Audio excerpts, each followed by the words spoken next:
Okay, another wrinkle to the whole day.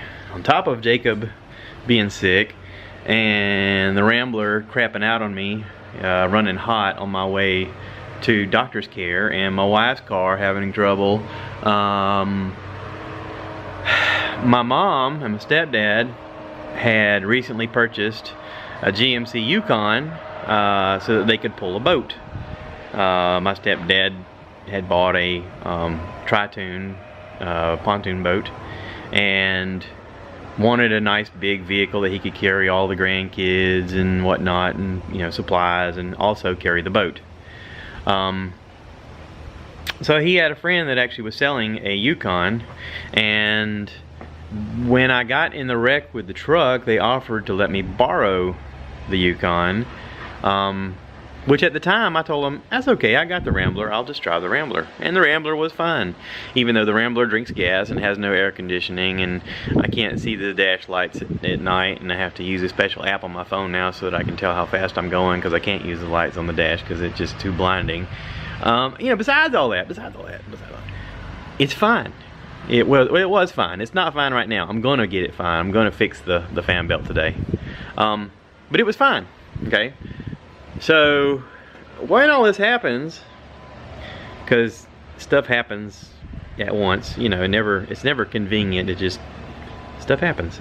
I get in touch with Mom and ask, her and my stepdad, and I ask, is it okay if I borrow the Yukon? Is the offer still okay? Oh yeah, but here's the problem with that. Dan's son, Michael, my stepbrother, his water pump had gone out. And so his vehicle was being worked on, so he was borrowing the Yukon. And I was like, well, alrighty. I said, I did get in a wreck, and it is the other lady's fault, and if I have to, I'll call Allstate, and they'll have to give me a rental car, because they offered to give it to me before, and I told them, nah, it's okay, I got a car. Meanwhile, my wife is losing her mind, because she's like, you could have just got a car. Well, yeah, I could have just got a car. But I'm trying to be a nice person. I'm trying to be, one of those people. One of those nice people that you hear about all the time that does the right thing and helps other people out and stuff like that. I'm trying to be. I didn't say I was, I said I'm trying to be. I guess I am becoming one. So anyway. Michael ended up getting his vehicle back that evening, last night. So I went out and I picked up the Yukon. So, for all the stuff that happened, I guess you could say we were extremely lucky. We are extremely lucky. We're blessed. We're not in need. We're not stranded.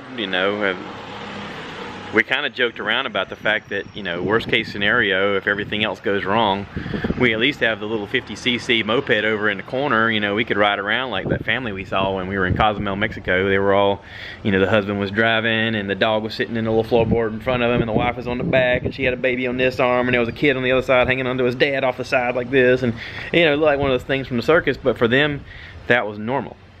That was their normal life. And I don't ever want to get too full of myself to think that I wouldn't be able to do the same thing if need be.